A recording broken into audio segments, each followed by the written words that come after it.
প্রিয় দর্শক, আপনাদের সবাইকে আমন্ত্রণ জানাচ্ছি এটি নিউজের প্রতিদিনের আয়োজন ইস্পাহানি নিউজ আওয়ার এক্সট্রা দেখার জন্য। আপনারা জানেন করোনা যেভাবে আসলে আমাদেরকে চেপে ধরেছে এবং পরিস্থিতি একদম যদি সত্যিকারের অবস্থা বিবেচনা করলে পরিস্থিতি খারাপই হচ্ছে, মানে উন্নতির খুব একটা লক্ষণ নেই। এর একদমই একটা তৈলাক্ত বাঁশের গল্পের মতো। একটু যদি পরিস্থিতি উন্নতি হয়ও দ্রুতই আবার নানা কারণে সেটা অবনতি হয়ে যায়। যেমন ঈদের আগে 2 সপ্তাহের কঠোর লকডাউনে কিছুটা সংক্রমণ নিয়ন্ত্রণের আশা করা হয়েছিল, কিন্তু ঈদের সময় 7 দিনে সেটা আবার ভেঙে পড়েছে। তার ঈদের পরে যে 15 দিনের কঠোর লকডাউনের কথা ছিল সেটা কিন্তু গতকাল গার্মেন্টস কারখানা খুলে দেওয়ার পর এবং খুলে দেওয়ার ঘোষণার সাথে সাথে সারা দেশ থেকে শ্রমিকরা যেভাবে ঢাকায় ফিরল, তাতে কিন্তু সেই লকডাউনে খুব বেশি কাজ করবে এমনটা মনে হচ্ছে না। এখন অপেক্ষা সবার যে 5 তারিখ পর্যন্ত লকডাউন ঘোষিত আছে, 5 তারিখের পরে কি হবে? আবার কি সব কিছু খুলে দেওয়া হবে নাকি লকডাউন বাড়বে? মানে করোনা পরিস্থিতি যা, তাতে লকডাউন বাড়ারই কথা, কিন্তু আবার বাস্তবতা হলো যে মানে কত দিন ধরে লকডাউন আসলে কার্যকর রাখা সম্ভব? কারণ আমরা অতীতেও দেখেছি লকডাউন ঘোষণা করা হলেও প্রথম 5-7 দিন যতটা করা থাকে তারপর আস্তে আস্তে ঢিলেঢালা হতে থাকে, তারপরে অনেক কিছু খুলে যাবে, মানুষ অনেক বেশি রাস্তায় থাকে। এখন আসলে করোনার সাথে লড়াই করার নানা রকমের কৌশল, কিন্তু কোনো কৌশলে ঠিক কাজে লাগছে না। এখন সর্বশেষ টিকা নিয়ে নানা রকমের আলোচনা, নানা জায়গা থেকে টিকা আসছে, টিকায় হয়তো কিছুটা সুরক্ষা হবে, কিন্তু সেটা হতে গেলে তো টিকা একটা বড় অংশের মানুষকে দিতে হবে। সেই চেষ্টা চলছে। টিকার সরবরাহ মোটামুটি ভালো, কিন্তু তাও এখনও অনেক মানুষ টিকা পেয়েছে তেমনটি বলা যাবে না। এই বিষয় নিয়ে কথা বলবো। আর করোনার সাথে সাথে ডেঙ্গু চোখ রাঙাচ্ছে এবং ডেঙ্গুর আক্রান্তের সংখ্যা বাড়ছে, হাসপাতালগুলোতে ভিড় বাড়ছে করোনার মতো। ফলে সব মিলিয়ে একটু পরিস্থিতি জটিলই বলা যায় বাংলাদেশের স্বাস্থ্য পরিস্থিতি। এবং বাংলাদেশের যে স্বাস্থ্য ব্যবস্থা, এই ডেঙ্গু এবং করোনার যৌথ আক্রমণ সামাল দেওয়ার মতো আসলে সক্ষমতা নেই। এটা অস্বীকার করার কোনো যে নেই। স্বাস্থ্যমন্ত্রী নিজেও জানেন, নিজেও বলবেন যে তাদের যে সক্ষমতা আসন বাড়ানো, আইসিইউ বাড়ানো, সেটা সর্বোচ্চ করেও আসলে রোগীর ভিড় সামাল দেয় কঠিন। পত্রপত্রিকায় প্রতিদিনই হাসপাতাল থেকে হাসপাতালে নানা রকমের মানবিক স্টোরি ছাপা হয় যে একজন মানুষ মারা গেলেই শুধু আরেকজন আইসিইউতে সিট পায়, এমন সব জায়গায় আইসিইউ একদম কানায় কানায় পূর্ণ। এইসব বিষয় নিয়ে আমরা কথা বলবো। আসলে অনেক দিন ধরে, এই 1 বছরের বেশি সময় ধরে বলতে মন খারাপ হয়, কিন্তু তবুও আসলে কিছু করার নেই, পরিস্থিতি এমনভাবেই আমাদেরকে ঘিরে ধরেছে। আজকে স্টুডিওতে উপস্থিত আছেন বাংলাদেশ হেলথ রিপোর্টার্স ফোরামের সভাপতি তৌফিক মারুফ, যিনি বরাবরই স্বাস্থ্যবিদ ফলো করেন এবং গত 1.5 বছর ধরে তো করোনার সাথে লেগে আছেন। সংযুক্ত আছেন স্বাস্থ্য অধিদপ্তরের সাবেক মহাপরিচালক অধ্যাপক এম এ ফয়েজ, আছেন আইইডিসির উপদেষ্টা ডাক্তার মুস্তাক হোসেন, এবং আশা করছি আমরা কিছুক্ষণের মধ্যে পাবো বঙ্গবন্ধু শেখ মুজিব মেডিকেল বিশ্ববিদ্যালয়ের মেডিসিন বিভাগের চেয়ারম্যান ডাক্তার এস এম আরাফাতকে। তিনিও যুক্ত হয়ে গেছেন অলরেডি। একটু ইন্টারনেটের সংযোগ নিয়ে একটু সমস্যা হচ্ছিল বলে আশা করি এখন সবাই সংযুক্ত আছেন এবং আমরা অনুষ্ঠানটি শুরু করছি। আমি শুরুটা তৌফিক মারুফকে দিয়েই বলি। আপনি তো মানে আমি আমি পত্রিকায়ও দেখি, কালের কণ্ঠে আপনি নিয়মিত, ঠিক এই মুহূর্তে বাংলাদেশের করোনা পরিস্থিতির একটা আপডেট যদি দেন। আপডেটটি হচ্ছে আমরা আসলে একেবারেই আমি আমার জায়গা থেকে যদি বলি, যে তথ্য যেগুলো আমাদের কাছে সরকার দেয়, মানে স্বাস্থ্য অধিদপ্তর যেগুলো দেয়, বাস্তবিক অর্থে আমরা জানি যে এর চেয়েও সংক্রমণ বা আক্রান্ত এটি আরও বেশি। কারণ এটি সরকার থেকেও বলা হয়, আমরাও জানি যে সবাই পরীক্ষা করতে আসেন না। আবার এর উল্টা দিকেও কথাও আছে যে সবার কাছে পরীক্ষাটি যথাযথভাবে পৌঁছানো যাচ্ছে কিনা সেটিও একটি কথা। যদিও সরকার আগের চেয়ে অনেক বেশি মাত্রায় বুথ বাড়িয়েছে, সেন্টার বাড়িয়েছে। সরকারি ছিল সেটি এখন প্রাইভেটে নেওয়া হয়েছে, 87-88টি প্রাইভেটকে অনুমোদন দেওয়া হয়েছে যেগুলোতে অ্যান্টিজেন টেস্ট করা যায়। তারপরও মানুষ কিন্তু এইসবের মধ্যে দিয়ে সংখ্যাটা বেড়েছে, 50,000 ছাড়িয়ে গেছে ইত্যাদি ইত্যাদি, কিন্তু তারপরও এটি পর্যাপ্ত নয়। এই মানে সবাই সংখ্যাটি টেস্টের আওতায় আসছে না। অর্থাৎ কমপক্ষে যদি 1 লাখের মতো একটা টেস্ট হয়, তবেও কিন্তু বোঝা যাবে যে আমাদের কিন্তু শনাক্ত হার এটি কিন্তু কমে না। এটি এখনও আজকেও 30-এর কাছাকাছি আর কি, তো 30ই বলা চলে। তো এইটার মধ্যে 30-এর কাছাকাছি থাকছে কিন্তু অনেক দিন পর্যন্ত। এটি আমাদের জন্য একটি খুবই অ্যালার্মিং। এখানে তো যারা বিশেষজ্ঞ আছেন তারা বলবেন। অন্যদিকে আজ যে এই 3-4 দিন 5 দিন আগে আক্রান্ত এবং শনাক্তটা একটু নিচের দিকে দেখা গিয়েছিল। অবশ্যই ওই সময় শুক্রবার ছিল, কিন্তু বা এর আগেও, কিন্তু এই গত 3-4 দিন পর্যন্ত আবার ধারাবাহিকভাবে মৃত্যু 12, 18, 31 করতে করতে আজকে আবার 146 জনে চলে আসলো। আমরা সবাই জানি যে আমাদের মৃত্যু হাইস্ট ছিল 28 জুলাই, সেটি হচ্ছে 258 জনের, আর সেকেন্ড হাইস্ট হচ্ছে 247 জন। তো এই অর্থাৎ 26 তারিখ 26 জুলাই ছিল 247 জন, তার মানে আজকে 246, অর্থাৎ হাইস্টের দিকেই হাইয়েস্টের যাচ্ছে। কাছাকাছি, হ্যাঁ। অন্যদিকে শনাক্ত সেটি কিন্তু 16,000 আজকে প্রায়। তো এই 16,000 প্রায়, আর 16,200 ছিল হাইস্ট, তার মানে হচ্ছে এটি সেকেন্ড মানে হাইস্ট এখন হিসেবে আমরা আছে। মানে চূড়ার মধ্যেই আছি প্রায়। চূড়ার মধ্যে আছে, এবং এটি তো বিশ্বকর আগেই বলছেন যে ঈদের আগের যে পরিস্থিতি সেইটা বিবেচনায় নিলে আগামী সপ্তাহ থেকে, অর্থাৎ এখন আজকে তো 2 তারিখ, আগামী সপ্তাহ থেকে এইটির 2টি আরও অনেক উপরে উঠবে। অর্থাৎ মৃত্যু ওই যে যখন 15,000 16,000 ধারাবাহিকভাবে হচ্ছিল সেইটার যে রেশিওটি সেটা থাকবে। মৃত্যুর উপরে প্রভাব পড়বে 2-3 সপ্তাহ পরে, মুস্তাক ভাই তো এই জিনিসটি বলেন, তো সেটি তিনি তো বলবেনই।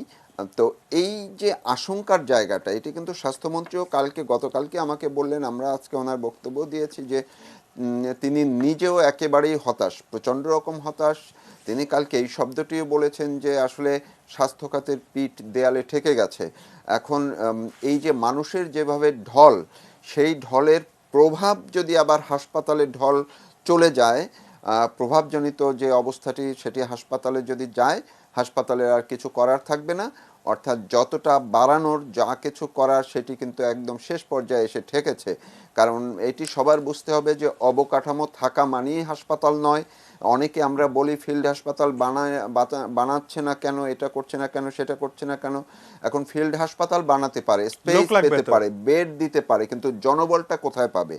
প্রশ্ন এটি থাকতেই পারে যে জনবল গত 1.5 বছরে কেন জনবল হলো না।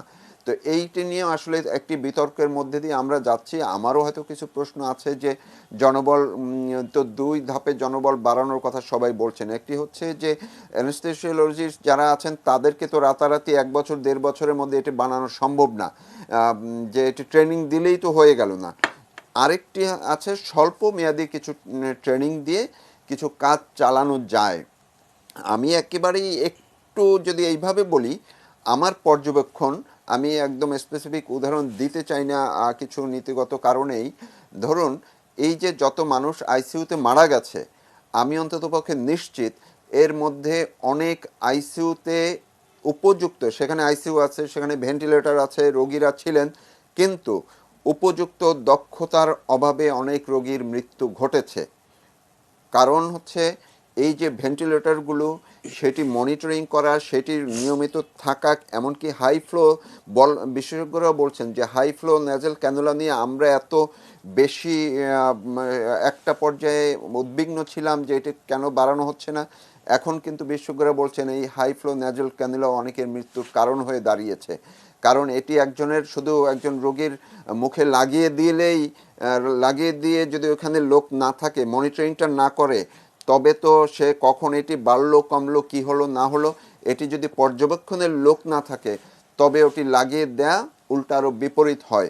তো এরকম কিছু ইনফরমেশন কিন্তু পেয়েছি যে শুধুমাত্র পর্যাপ্ত জনবলের অভাবে এবং দক্ষ জনবলের অভাবে অনেক ক্ষেত্রে কিন্তু হিতে বিপরীত হয়েছে, অনেক দুর্ঘটনা ঘটেছে। এখন এটি যে সরকার কিন্তু সেইটিও মনিটরিং তারা করছেন।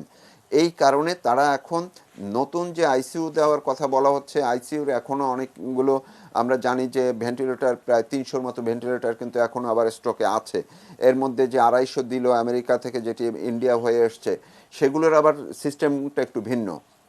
তো এখন এই সিস্টেমটা ভিন্ন হওয়ার ফলে অনেক জায়গায় এমনও তথ্য আছে, অনেক হাসপাতাল কর্তৃপক্ষ তারা আইসিইউ বা ভেন্টিলেটর তারা নিতে চান না, তারা চালানোর যেহেতু লোক সংখ্যা পান না, তারা সেগুলো নিতে চান না, রিফিউজ করছেন। এরকম ঘটনা কিন্তু আছে। এখন সেখানে তো জোর করে যদি স্বাস্থ্য অধিদপ্তর থেকে দেয়া হয় যে না তোমার এখানে, আমরা 2-1টা ঢাকায় 2-3টি হাসপাতাল আছে, কমপক্ষে 3টি হাসপাতাল আছে যেখানে আইসিইউ ইউনিট আছে, আইসিইউ বেড আছে, কিন্তু তারা সেখানে চালাতে পারেননি, পারছেন না, জনবলের অভাবে, দক্ষ জনবলের অভাবে তারা সেই ঝুঁকি নিতে চাননি। তো সুতরাং সবাইকে এটি বুঝতে হবে যে আমরা যদি সংক্রমণ প্রতিরোধের জায়গায় না থাকি, তবে হাসপাতাল হাসপাতাল করে বা হাসপাতালে সুবিধা বাড়ালেই কিন্তু কাজ হবে না। আগামী এই সপ্তাহের মধ্যে হয়তো বঙ্গবন্ধুর যে যেটা ফিল্ড চালু হাসপাতালে করবে, হওয়ার কথা, হ্যাঁ। সেইখানে হয়তো 40 বেডের একটি চালু হয়ে যাবে, কিন্তু তারাও হিমশিম খাচ্ছেন জনবলের অভাবে। নয়তো বঙ্গবন্ধুর যে স্পেস, সেখানে তো অবকাঠামোগত অসুবিধা নাই, সেখানে তো চাইলে 1000 বেডের আইসিইউ বানানো যায়। এই যে ডিএনসিসিতে যেটা হলো, সেখানে তো আরও জায়গা আছে, আরও সুযোগ আছে, কিন্তু জনবল কোথায়? তারা তো রীতিমতো, আমরা রোগীদের কাছ থেকেই কিন্তু এখন অভিযোগ শুনতে শুরু করছি যে সেখানে পর্যাপ্ত জনবল পাওয়া যাচ্ছে না, কর্তৃপক্ষও স্বীকার করছে। এই সীমাবদ্ধতাগুলো কিন্তু মানতে হবে। এখন জনবল নেওয়া শুরু করেছে স্বাস্থ্য অধিদপ্তর, কিন্তু মোদ্দা কথা হচ্ছে যে সব কিছুরই একটি শেষ থাকে, সীমা থাকবে। সেই সীমা যখন ছাড়িয়ে যাবে, রোগীর সংখ্যা যখন, রোগীর যখন ঢল নামবে, তখন কিন্তু কোথাও পারেনি, বাংলাদেশেও হাসপাতাল না, দিয়ে ম্যানেজ অন্য করা যাবে না দেশগুলোতেও আসলে, না। হ্যাঁ। সুতরাং এই যে আপনি একটু আগে ভূমিকা যে কথাগুলো বলছিলেন, যে আমরা মাত্র 2-3 দিন আগে যে সিচুয়েশনটি দেখলাম, এটি সবার জন্যই হতাশাজনক। যে এখন জীবিকার জন্য এদের খুলে দেওয়া ভালো, কিন্তু একটি প্রশ্ন আমি রেখে শেষ করতে চাই, সেটি হচ্ছে ঈদের আগে যখন খুলে দেওয়া হলো সব কিছু, তখনই তো এই সিদ্ধান্তটি দেওয়া হয়েছিল কন্ডিশনালি, যে এখন খুলে দিব, কিন্তু ঈদের পরের 2 পরের সপ্তাহ 2 বন্ধ সপ্তাহ থাকবে। একদম পুরো বন্ধ থাকবে। সেই 2 সপ্তাহ কোন পর্যন্ত? 5 আগস্ট পর্যন্ত। এটা তো কন্ডিশন দেওয়া ছিল। তারপরেও কেন আসলে এই 5 দিন আগে খুলতে বাধ্য হলো সরকার? এটি কিন্তু গভীরভাবে আমাদের বিবেচনায় নিতে হবে। এবং সবাই এটিও জানা উচিত, এখন পর্যন্ত যতবার লকডাউন হয়েছে, হ্যাঁ আমরা এটা জানি, প্রায় 7 মাস, মানে এই যে এতদিন পর্যন্ত লকডাউন চলছে, থেকে থেকেছে, মানে ধুকে ধুকে চলছে। লকডাউন যেরকম ধুকছে, মানুষও ধুকছে, রোগটাও, সংক্রমণটাও ধুকছে, যার পরিণতিতে হচ্ছে আমরা একবারও এখন পর্যন্ত পরিপূর্ণ সময়সীমা অনুযায়ী লকডাউন বলি, কঠোর বিধিনিষেধ বলি, সরকার কার্যকর কোনোবারই করে এটি রাখতে পারেনি। পরিপূর্ণ করতে পারে নাই। 2 দিন আগে হলেও, 3 দিন আগে হলেও এই বিশেষ কোনো গ্রুপের চাপের মুখে তাদের নতি স্বীকার করতেই হয়েছে। যে কারণে আজকে এই বিশেষজ্ঞরা বলার সুযোগ পাচ্ছেন যে আমরা একটা বারও দেখতে পারলাম না পরিপূর্ণ 2 সপ্তাহের লকডাউনের ফল, ইতিবাচক বা ভালো ফলটা কি আসে আসে, কিনা বা কি হয়। কতদূর আসে, সেটিও তারা দেখতে পাচ্ছেন না। তাদের কথার তো যুক্তি তো আছেই। তো এইটির আসলে জবাব কিন্তু এই ব্যবসায়ী মহলদের, তাদেরকে দিতেই হবে, যে কেন তারা এই 5 দিন কন্ডিশন দিয়েও তারা এই শর্তগুলো কেন মানতে পারলেন না এবং আরেকটা ছিল মানুষকে যে এই যদি অবস্থায়। যদি গার্মেন্টস খোলেও তাদের প্রথম শর্ত ছিল যে তারা ঢাকায় যারা শ্রমিক আছে তাদেরকে দিয়ে গার্মেন্টস চালু করবে, কাউকে মানে ডেকে কারখানা আনবেন চালু। না, কিন্তু আমরা ডেকে দেখলাম আনবে না, কিন্তু তাদেরকে পরে দেখা গেলো ডেকে যে নিয়ে সারা দেশ আসছে। থেকে ডেকে নিয়ে আসা হলো। তো এই যে চরম একটা বিশৃঙ্খলা, এইটার পরিণতি তো গিয়ে আসলে এই হাসপাতালগুলোতে পড়বে তখন। তো আসলেই স্বাস্থ্যমন্ত্রী যে এখন কান্নাকাটি সুরে কথা বলেন, সেই জায়গাটাতে আসলে ওনার তো যুক্তি আছে, যে শুধু স্বাস্থ্য খাতের তো আসলে এটা দায় না। শুধু এই রকম মহামারী তো কোনো দেশেই স্বাস্থ্য খাত এটি মানে সামাল দিতে পারবে না, বা দেওয়ার কথাও না। এইখানে সরকারের অন্য যে অর্গানগুলো, বাণিজ্য মন্ত্রণালয়, শিল্প মন্ত্রণালয়, তারা কি করলো? এই দায়িত্ব এবার অ্যাবসোলিটলি, আমি তো অন্ততপক্ষে বলতেই চাই যে এই যে বিশৃঙ্খলা হলো, এই দায়টি তাদের নিতে হবে, তাদের নেওয়া উচিত। তারা কেন এটি মানাতে পারলো না, সামাল দিতে পারলো না, এটি জি, কিন্তু তাদেরকে জবাব দেওয়া উচিত। জি মারুফ, আপনাকে ধন্যবাদ। ডক্টর মুস্তাক হোসেন, আপনার কথা তৌফিক মারুফ তার বক্তব্য বলছিলেন, এবং আমি আজকেও কোনো একটা পত্রিকায় আপনার একটা ইন্টারভিউ পড়লাম, সেখানে আপনি সংক্রমণ মানে সামনের দিনগুলোতে আরও পরিস্থিতি খারাপ হওয়ার আশঙ্কা করেছেন। আমি শুরুতে যেমনটি বলছিলাম যে আমাদের আসলে তৈলাক্ত বাঁশের মতো, আমরা লকডাউন দিয়ে টিয়ে যেটুকু উন্নতি করি, তারপর হঠাৎ করে একটা সিদ্ধান্তে সেইটুকু আবার একদম, কারণ যেভাবে শ্রমিকরা 2 দিনে ঢাকায় ফিরল, মানে লঞ্চ ঘাট বা ফেরিঘাট, মানে যা যা ছবি পত্রপত্রিকা এবার টেলিভিশনে ছিল, তাতে সংক্রমণ সামনের দিনগুলিতে খারাপ হতে পারে বলে আপনি আশঙ্কা করছেন। একটু আপনার কথা শুনতে চাই। আহ, জি, ধন্যবাদ। আসলে আহ, আমাদের এখনকার যে পরিস্থিতি, আগামী সপ্তাহ থেকে তৌফিক ফারুক যেটা বলেছেন, যে আমরাও বলেছি, এটি হচ্ছে ঈদের আগে যে শিথিলতা ছিল, সেই শিথিলতার একটা হয়তো ছাপ আমরা দেখব সংক্রমণ পরিস্থিতির উপরে। এবং তার পরের সপ্তাহে হয়তো ঈদের আগে শিথিলতার সময় যারা শনাক্ত হয়েছিলেন তাদের মধ্যে যারা আইসিইউতে গিয়েছেন তাদের অবস্থা কি হয় সেটি হয়তো আমাদের দেখতে হবে। হয়তো সেটি এখনো পর্যন্ত যেই আমরা লক্ষণ দেখছি সেটা ভালো না, শুভ না। এবং এরপরে আমরা শুরু করেছি 30 তারিখ থেকে এই মাসের, সেটার যদি কোনো ইতিবাচক ফল হয় সেটি হয়তো আমরা তার এই 23 তারিখের 2 সপ্তাহ পরে অর্থাৎ এখন থেকে 2 সপ্তাহ পরে দেখতে পারি। মোটা দাগে বলা যায় যে আগস্ট মাসের মাঝামাঝি পর্যন্ত পরিস্থিতির অবনতি হওয়ার আশঙ্কা থাকলেও আমাদের চলমান যে বিধিনিষেধ সেটা যদি আমরা কার্যকর করতে পারি তাহলে হয়তো আগস্টের শেষ নাগাদ সেটির একটা নিম্নমুখী প্রবণতা বা উন্নতির একটা আশা আমরা করতে পারি। কিন্তু অনুরূপ আশাবাদী হতে পারছি না এই কারণে 1 জুলাই থেকে 14 জুলাই যে বিধিনিষেধ ছিল তার একটা ইতিবাচক ফলাফল আমরা আশা করছিলাম জুলাই মাসের মাঝামাঝি। সংক্রমণ পরিস্থিতি তখন হয়তো লাভ দিয়ে আর বাড়েনি, কিন্তু একই জায়গায় স্থির হয়ে আছে। 10,000 থেকে 14-15,000 পর্যন্ত কিন্তু উঠানামা করেছে। মৃত্যুর সংখ্যা 200 থেকে 250 মধ্যে উঠানামা করেছে, এখনো করছে।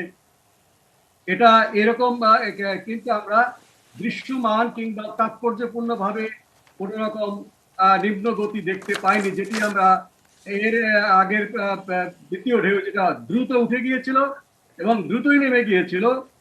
শীর্ষবিন্দু 1 সপ্তাহের কম ছিল, দ্রুত নেমে যায়। এটা একটা কারণ হলো যে ওই সময় মূলত শহর কেন্দ্রিক সংক্রমণটা ছিল। প্রথম ঢেউয়ের সময় সংক্রমণটা শহর কেন্দ্রিক ছিল, ফলে শহরের যানবাহন চলাচল বন্ধ রেখে, শহরের স্কুল বিভিন্ন প্রতিষ্ঠান বন্ধ রেখে তার ফলাফল পাওয়া গিয়েছিল। কিন্তু এবারে বিস্তীর্ণ গ্রামাঞ্চলে সংক্রমণ ছড়িয়ে পড়েছে। গ্রামাঞ্চলে শুধুমাত্র যাতায়াত বন্ধ করে এবং বড় বড় অফিস আদালত গ্রামে থাকে না, বড় বড় অফিস আদালত শহরে থাকে। এটার ফলাফল কিন্তু গ্রামাঞ্চলে যদি মানুষের জমায়েতটা নিয়ন্ত্রণ না করা যায় তাহলে কিন্তু তার ফলাফল যে আশানুরূপ হয় না, সেটি আমরা এবারে দেখলাম যে তৃতীয় ঢেউয়ের সময় আমরা নিম্নমুখী প্রবণতা আসলে আমরা এখনো পর্যন্ত দেখিনি। হয়তো একটা জায়গায় থমকে আছে, কখনো কখনো নামছে না, বরঞ্চ উঠে যাচ্ছে আবার। কাজেই এটা আমাদের খুবই কঠিন পরীক্ষা। তারপরে এখন 1 সপ্তাহের মাথায় আমরা কতগুলো বিধিনিষেধ শিথিল করতে বাধ্য হচ্ছি। এটি আমাদের প্রচন্ড সীমাবদ্ধতা, এটি আমাদের প্রচন্ড দুর্বলতা, যার কারণে সংক্রমণটা আবারও বেড়ে যাওয়ার আশঙ্কা আছে। আগস্ট মাসের শেষ সপ্তাহে যে উন্নতির একটা ক্ষীণ আশাবাদ আমরা করছি, এই শেষ নাগাদ কিন্তু আবার বেড়ে যাওয়ার আশঙ্কা আছে বর্তমান যে আমাদের শৈথিল্য। এক্ষেত্রে আমাদের আমাদের যে বক্তব্য, বিশেষ আমি যেটা বলতে চাই, ফয়েজ স্যার এখানে আছেন, আমাদের একজন মেডিসিনের কৃতি বিশেষজ্ঞ এবং যিনি স্বাস্থ্য দপ্তরকে পরিচালনা করেছেন সফলতার সাথে অনেকদিন, যে আমাদেরকে বিধিনিষেধ চালু রাখতে হবে, কিন্তু যেসব কারণে বিধিনিষেধ চালু রাখতে পারছি না সেই সব সমস্যা সমাধান করতে হবে। যারা বিধিনিষেধ পালন করতে পারছেন না তাদের সহায়তা করতে হবে এবং তাদেরকে নানাভাবে তাদেরকে সম্পৃক্ত করতে হবে বিধিনিষেধ চালু রাখার স্বার্থে। তাদেরকে সম্পৃক্ত করতে গিয়ে যদি বিধিনিষেধটাই তুলে দেই তাহলে কিন্তু আমাদের জনস্বাস্থ্যের জন্য গুরুতর একটা পরিণতি বয়ে আনবে। কেউ কেউ হয়তো মনে করছেন যে গত বছর শিল্প কারখানাতে খুব একটা সংক্রমণের ফলে মৃত্যুটা দেখিনি আমরা। সংক্রমণ অবশ্যই হয়েছে, সংক্রমণটা হয়তো আমরা সবাইকে পরীক্ষা করিনি, কারণ এই শিল্প কারখানায় যারা কাজ করছেন, যে যা বিশেষ করে শ্রমিকরা, তারা বয়সে তরুণ, তারা যদি সংক্রমিত হনও তারা ফিজিক্যালি অ্যাক্টিভ, শারীরিকভাবে সক্রিয় আছেন, তাদের খুব একটা কাবু করতে পারেনি গত বছর। এই হিসাব থেকে যদি আমরা এখন মনে করি এভাবে কাবু করতে পারবে না, আমার মনে হয় আমরা ভুল করব। ভারতে যেই ঘটনার মধ্য দিয়ে ডেল্টা ভেরিয়েন্টের উদ্ভব হলো, ডেল্টা ভেরিয়েন্টটা যে ভাইরাসের পরিবর্তিত, এটা কিন্তু অক্টোবর মাসের গত বছরে ভারতেই শনাক্ত হয়েছিল, তখন সেটা ভ্যারিয়েন্ট হয়নি। কিন্তু যখন এই কুম্ভ মেলা, বিভিন্ন রাজ্যের নির্বাচন, দিল্লির উপকণ্ঠে আপনার তাদের কৃষকদের মাসের পর মাস অবস্থান ধর্মঘট এবং ধর্মীয় হোলি খেলা ইত্যাদির মাধ্যমে ওই যে মিউটেটেড যে ভাইরাসটা সেটি ভেরিয়েন্টে রূপ লাভ করলো এই সমস্ত ঘটনার পর। অর্থাৎ যত বেশি সংক্রমণের সুযোগ পাবে ভাইরাসটা একদিকে দুর্বল হয়, আবার কোনো ভাইরাসের নতুন রূপ অত্যন্ত শক্তিশালী হয়। আজকে ডেল্টা ভেরিয়েন্ট শুধু ভারত না, পৃথিবীর প্রায় 130-131টা দেশে ছড়িয়ে পড়েছে, যদিও সমান ভাবেই সমস্ত দেশে ছড়াতে পারেনি। আমাদের বাংলাদেশ সহ বেশ কিছু দেশে আমরা অনেক উল্লম্ফন দেখছি সংক্রমণের, এমনকি অস্ট্রেলিয়াতেও দেখছি আমরা, এবং চীনেও দেখছি। কিন্তু আরো অনেক দেশ সেখানে তারা নিয়ন্ত্রণ করতে পেরেছে। আমাদের বাংলাদেশে যদি আমরা এটা নিয়ন্ত্রণ করতে না পারি, বাংলাদেশে আমরা শনাক্ত করতে না পারলেও এখানে কিন্তু আরেকটি ভেরিয়েন্টের উদ্ভব হওয়া বিচিত্র নয়। কাজেই আমাদের এখনো যে কোনো মূল্যে আমাদের এই বিধিনিষেধ বজায় রাখতে হবে, এবং পাশাপাশি বিধিনিষেধ বিধিনিষেধ করেই কিন্তু হবে না। রাস্তাঘাটে চলাচল বন্ধ করেই কিন্তু আমরা সংক্রমণ একমাত্র নিয়ন্ত্রণ করতে পারবো না। প্রতিটি শনাক্ত রোগীকে ব্যবস্থাপনায় নিয়ে আসতে হবে। আপনি আইসিইউর সংখ্যা বাড়াচ্ছেন, এটা কুলাবে না। এই যে আজকে আজকে যে প্রায় 16,000 মানুষ শনাক্ত হলো, তারা কিন্তু মনে হয় না খুব একটা কেউ আজকেই হাসপাতালে গিয়েছে। এরা হয়তো হাসপাতালে যাবেন দ্বিতীয় সপ্তাহের সময়, যখন তাদের অবস্থা গুরুতর হবে। এই গুরুতর হওয়ার আগেই কমিউনিটিতেই তাদের মধ্যে মেডিকেল ব্যবস্থাপনা এবং পাবলিক হেলথ ব্যবস্থাপনা করা সম্ভব। এখানে যত টাকা খরচ হবে, বঙ্গবন্ধু মেডিকেল কলেজে একটা কনভেনশন সেন্টারে আইসিইউ বেড বা পূর্ণাঙ্গ হাসপাতাল করতে তার অনেক গুণ বেশি খরচ হবে। কাজেই খরচটা যদি আমরা আইসিইউতে আসার আগেই শনাক্ত হওয়া রোগীদেরকে মেডিকেল ব্যবস্থাপনা এবং জনস্বাস্থ্য ব্যবস্থাপনা আমরা খরচ করি, তা এবং এখানে কিন্তু জটিল যন্ত্রপাতির প্রয়োজন হবে না। এখানকার প্রশিক্ষণ হচ্ছে আমরা যে সমস্ত পাবলিক হেলথ বিশেষজ্ঞ আছেন, তাদের তত্ত্বাবধানে ভলান্টিয়াররা কিন্তু এই রোগীদেরকে তাদের পাবলিক হেলথ ব্যবস্থাপনা এবং মেডিকেল ব্যবস্থাপনাটা করতে পারে। এবং এ বিষয়ে আমরা অনেকবারই বলেছি, একটা কমিউনিটি আইসোলেশন সেন্টার যদি জনবহুল এলাকাতে করা যায়, যেখানে এই সমস্ত মৃদু লক্ষণযুক্ত রোগীরা থাকবেন, তাদেরকে থাকার জায়গা, মানসম্মত বায়ু নিষ্কাশন ব্যবস্থা এবং তাদের অক্সিজেন মাপার জন্য পালস অক্সিমিটারের ব্যবস্থা করা, প্রয়োজনে সিলিন্ডারের অক্সিজেন রাখা। এভাবে যদি গ্রামাঞ্চলে উপজেলা হেলথ কমপ্লেক্সের প্রাঙ্গণে হতে পারে, উপজেলা হেলথ কমপ্লেক্স হতে পারে, শহরাঞ্চলে প্রত্যেকটা ওয়ার্ডে এক একটা এনজিও আছে যারা স্বাস্থ্যসেবা দিয়ে থাকেন, মাতৃ এবং শিশু স্বাস্থ্য, সেখানে আইসোলেশন কেন্দ্র হতে পারে। এখানে চিকিৎসক রয়েছেন যারা আগের থেকে কাজ করছেন। তত্ত্বাবধান করতে হবে স্বাস্থ্য কর্তৃপক্ষ, সিটি কর্পোরেশনের যারা স্বাস্থ্য কর্তৃপক্ষ আছে তারা করতে পারেন, স্বাস্থ্য অধিদপ্তর করতে পারেন। এভাবে যদি আমরা কমিউনিটিতে এই সমস্ত মৃদু লক্ষণ রোগীদেরকে আমরা ব্যবস্থাপনা করতে পারি, তাহলে আইসিইউর পরে চাপ অনেক কমে যাবে। তাহলে আপনি বঙ্গবন্ধু মেডিকেলের মতো, ডিএসসিসির মতো এরকম অনেক বড় বড় পরিকল্পনা খুব বেশি কার্যকরী করা যাবে না।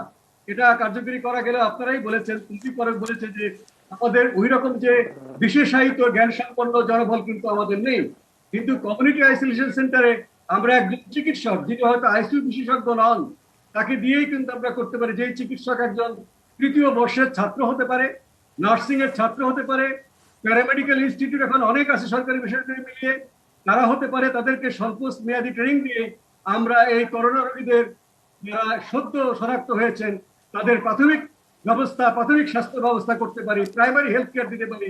তাহলে কিন্তু আমরা অনেক দখল সামলাতে পারবো। জি জি, মোস্তাক ভাই আপনাকে অনেক ধন্যবাদ। ডক্টর এস এম আরাফাত, আমরা আমাদের দুজন বক্তাই যেটা বললেন যে সামনের দিনগুলি আমাদের জন্য আরও খারাপ হতে পারে। এখন কি হলে ঠেকানো যাবে সেটার স্বাস্থ্য বিশেষজ্ঞ হিসেবে আপনারা সবাই বলবেন যে নিশ্চয়ই 5 তারিখের পরে লকডাউনটা আরও বাড়ানো, কিন্তু মাঠের বাস্তবতা কিন্তু তা বলে না। কারণ গার্মেন্টস খুলে দেওয়ার পরে কিন্তু আজকে হোটেলওয়ালারা খুলে দেওয়ার দাবি করেছে, কালকে শপিং মল খুলে দেওয়ার দাবি করবে, এবং রাস্তার গত 2-3 দিন ধরে রাস্তার যে অবস্থা, অনেক বেশি গাড়ির চলাচল বেড়েছে। ফলে 5 তারিখের পরে লকডাউনটা বা কঠোর বিধিনিষেধ সাথে আরও বাড়বে, তেমন বাস্তবতা মাঠে বোঝা যাচ্ছে না। ফলে সামনের দিনগুলিতে আমরা আসলে কী করব?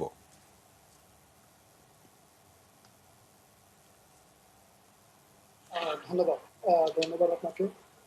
আমাদের অলরেডি দুজন সুন্দর করে বলে গিয়েছেন আসলে বর্তমান পরিস্থিতি আমরা কোন দিকে আগাচ্ছি। যদি সত্যি কথা আমার লকডাউনের দিকে তাকাই, আসলে কি আমাদের লকডাউনে কঠোর লকডাউন ছিল? আমরা ঈদের জন্য বলি, ঈদের আগে একটা অজুহাতে আমরা মার্কেট খুলে দিলাম। ঈদের সময় জনগণ যাতায়াতের সুবিধার জন্য আমরা যেভাবে বরঞ্চ সেই কুম্ভ মেলার স্মৃতি আমাদের মনে করিয়ে দিচ্ছে যে কুম্ভ মেলাটা যেরকম মানুষ জনে জনে যেভাবে বাস স্টেশনে, ফেরি স্টেশনে, যেখানেই বলি আমরা কিন্তু সেটা আসলে এই লকডাউন হাফ হার্টেড লকডাউন হয়েছে। আমরা বলবো না যে লকডাউন আমার মতে এটা কোন লকডাউন যেই অর্থে আমরা চাই, যেই অর্থে আমরা বলতে চাই যে আমাদের করোনা বা এই ধরনের ইনফেকশন ডিজিজকে প্রিভেন্ট করার জন্য, সেটা কিন্তু আমি কোনোভাবেই বলতে পারবো না। বরঞ্চ এই ধরনের লকডাউনে যেটা হয়েছে, আমাদের লোকজন ঢাকা থেকে গিয়ে গ্রাম অঞ্চলে ওনারা ছড়িয়েছেন, আবার গ্রাম থেকে ইনফেক্টেড ঢাকা এসে সরাচ্ছেন। এটা বলা চলে পুরো দেশটা একটা বড় একটা ঝাঁকুনি দিয়ে আরো বড় কিছু স্প্রেড করার মনে একটা ব্যবস্থা তৈরি করা হয়েছে, যার পরিণতিতে আমরা দেখতে পাচ্ছি যে আপনারা দেখছেন যে আসলে কিন্তু ডিটেকশন আমরা রেট যাই বলি, এটা কিন্তু গত কয়েক সপ্তাহ বলবো 1-2 সপ্তাহ ধরে 30-এর আশেপাশে ঘুরছে। এটা কিন্তু নামার কোনো লক্ষণ দেখা যাচ্ছে না। সুতরাং আমাদের যেটা করণীয় আসলে এটা আমাদের বলবো যে লকডাউন মনে হয় আমাদের দেশে এত কঠোর গড়বার সর্বোচ্চ পর্যায়ে থেকে বলার পরে যখন হয় নাই, আমি বলবো এই ব্যাপার আমরা আসলে একটু হতাশ। আসলে এই লকডাউন আমরা আসলে আমাদের দেশে কার্যকর করতে পারবো বলে আমরা মনে করি না। এই ঘটনাগুলো আসলে আমি দেখলাম যে আপনি দেখেন বাইরে উন্নত দেশেও লকডাউন নিয়ে কিন্তু সবাই হিমশিম খায়, আর আমাদের দেশে তো সেখানে আরো নড়বড়ে অবস্থা, যার জন্য আমাদের এই লকডাউন আমাদের জানি না এটা কবে সমাধান হবে। তবে এই লকডাউনের ব্যর্থতা বলি, অথবা এই যে আমাদের জনগণের ভিতর যে সচেতন অভাব বলি, অথবা আমাদের স্বাস্থ্যবিধি না মানার যে একটা প্রচলিত একটা আমাদের নিজের ভিতর যে ব্যক্তিগত অভ্যাস তৈরি হয়ে গেছে, সেই অভ্যাসগুলি যে প্রিভেন্ট না করি আসলে কিন্তু আমাদের ভয়াবহ। প্রফেসর মুশতাক হোসেন সাহেব অলরেডি বলেছেন যে আসলে লকডাউন দিয়ে শুধু রোগ সংক্রমণ কমানোটা যেমন একটা আমাদের টার্গেট, সাথে সাথে কিন্তু আমাদের মিউটেন্ট ভেরিয়েন্টটা কমানো কিন্তু আমাদের টার্গেট। আমরা যতই বলি মিউটেন্ট ভেরিয়েন্ট, মিউটেন্টটা কখন তৈরি হবে, যত বেশি ট্রান্সমিশন হবে এই ডেল্টা ভেরিয়েন্ট, আপনি আমাদের এখানে প্রিভ্যালেন্ট, আমাদের সিংহভাগ রোগী কেন ডেল্টা ভেরিয়েন্ট। আর ডেল্টা ভেরিয়েন্টটা আপনারা জানেন অন্য অন্য ভেরিয়েন্ট বা আমাদের ওয়াইল্ড ভেরিয়েন্ট যেটা প্রথমে ছিল তার চেয়ে আমরা বলি অনেক ভয়াবহ। তো সম্প্রতি আপনি যদি খেয়াল করে দেখেন যে স্পেস থেকে যেটা লিক ডকুমেন্টে যেটা বললো যে নর্মাল যে ভেরিয়েন্ট যেগুলো ছিল সেটাতে 2 থেকে 3 জনকে যেখানে ইনফ্যাক্ট করে, এই ডেল্টা ভেরিয়েন্ট কিন্তু ইনফ্যাক্ট করে আমাদের অ্যারাউন্ড 9 থেকে 10 জনের মতো। তার মানে এটা কিন্তু ছড়ায়, ওনারা বলেছেন চিকেন পক্স এর মতো, চিকেন পক্স যেরকম ছোঁয়াচে তার মতোই এটা ভয়াবহ রকম ছোঁয়াচে একটা প্রকৃতি নিয়েছে বর্তমান ভেরিয়েন্ট। তা আমাদের এই যে জনসমাগম, জনগণের ভিতরে যে মুভমেন্ট, এরপরে কি ভেরিয়েন্ট আসবে, যে ডব্লিউএইচওর আমাদের যিনি হেড কালকেও কমেন্ট করেছেন, এর চেয়ে কিন্তু ওয়াইল্ড ভেরিয়েন্ট আসতে পারে। আর আমরা দুর্ভাগ্যজনক ভাবে আমাদের ঘন বসতিপূর্ণ দরিদ্র লেভেলে আমাদের অনেক লোকজন থাকেন, আমাদের দেশে কিন্তু এইটা একটা বড় চরম বলবো যে একটা উৎকৃষ্ট ক্ষেত্র যে ভেরিয়েন্ট গুলো আরো ডেঞ্জারাস হয়ে যায়। তো আমার মনে হয় আমাদের ব্যক্তিগত ক্ষেত্রে আমার মনে হয় যে লকডাউনের চাইতে যে স্বাস্থ্যবিধিগুলো আমরা মেনে চলবো, এইটুকু যে এনফোর্স করা যেত, এইটুকু যে আমরা মাস্ক পরবো অ্যাপ্রোপ্রিয়েটলি পরবো, যদি এইটুকু যে আমরা করতে পারি আমার মনে হয় এটা আমাদের অনেকখানি উপকার করবে। জি। আপনি যদি খেয়াল করে দেখেন, আমরা যখন অফিসে যাই যেখানে যাই দেখি লোকজনের মাস্ক কেউ পরেন না সিংহভাগ, আর যারা পরেন তার চেয়ে না পরাই ভালো। নাক খোলা থাকে, মুখ খোলা থাকে বা থুতনিতে লাগানো থাকে, এই জিনিসগুলো আমরা এনফোর্স করতে পারছি না। এই জিনিসগুলো আমাদের এনফোর্স করাটা অত্যন্ত জরুরি। আপনারা কয়েকবার বলেছেন যে বঙ্গবন্ধু শেখ মুজিব মেডিকেল বিশ্ববিদ্যালয় আমরা ফিল্ড হসপিটালের দিকে যাচ্ছি। আসলে ফিল্ড হসপিটাল যে কনসেপ্ট, এই কনসেপ্টটা আসলে অ্যাপ্রোপ্রিয়েট কনসেপ্ট বলে এখন কিন্তু স্বীকার করে না। ছোট্ট একটা বিরতিতে যাচ্ছি, বিরতির পর আবার আলোচনায় ফিরবো। কথা বলছিলাম করোনা পরিস্থিতি নিয়ে।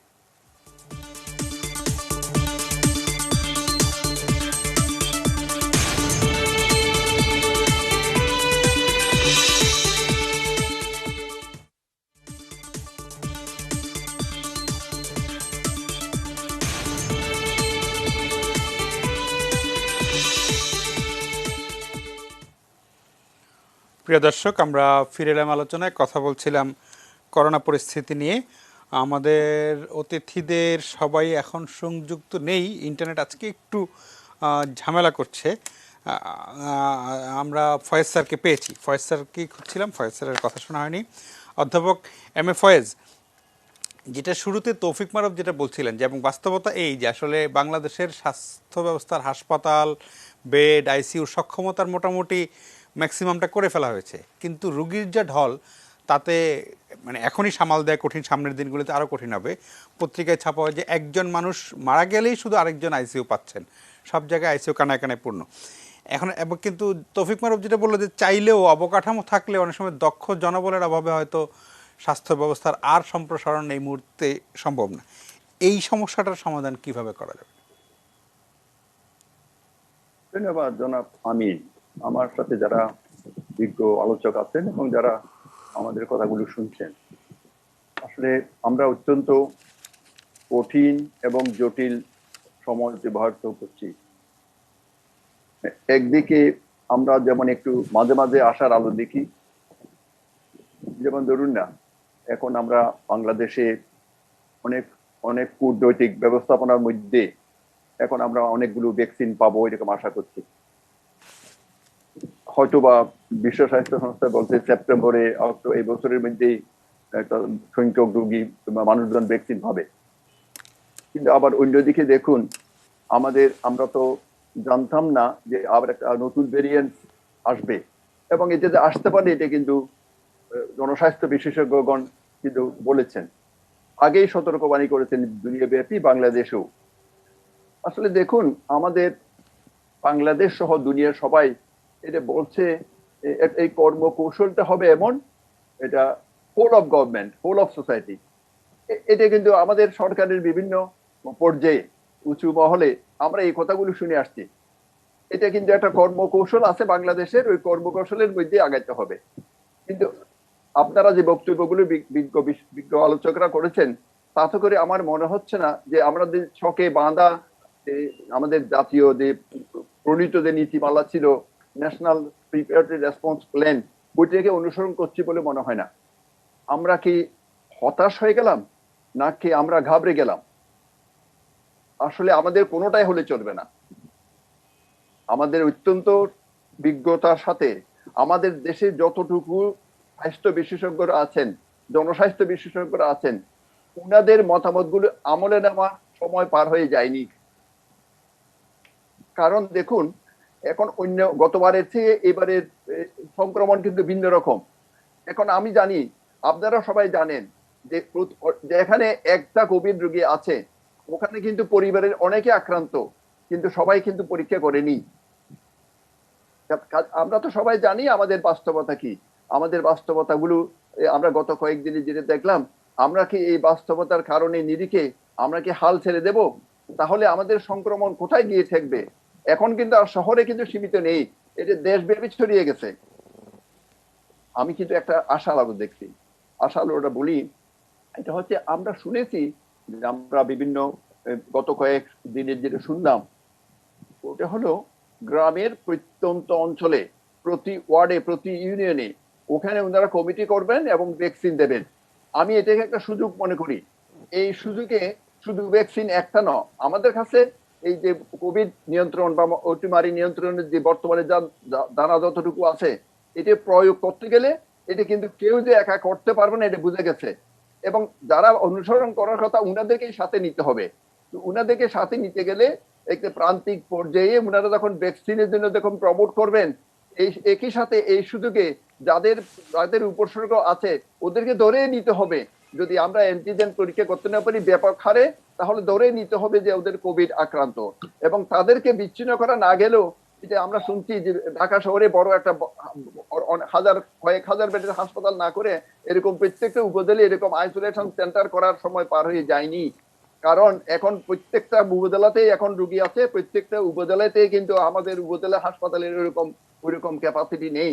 ওই জন্য এখন কিন্তু যদি আমরা একদিকে বিচ্ছিন্ন করতে পারবো না, একদিকে জনসাধারণ কথা শুনতেছে না বলে তাদের উপরে দোষ দেব, তাতেও কিন্তু সমাধান হবে না।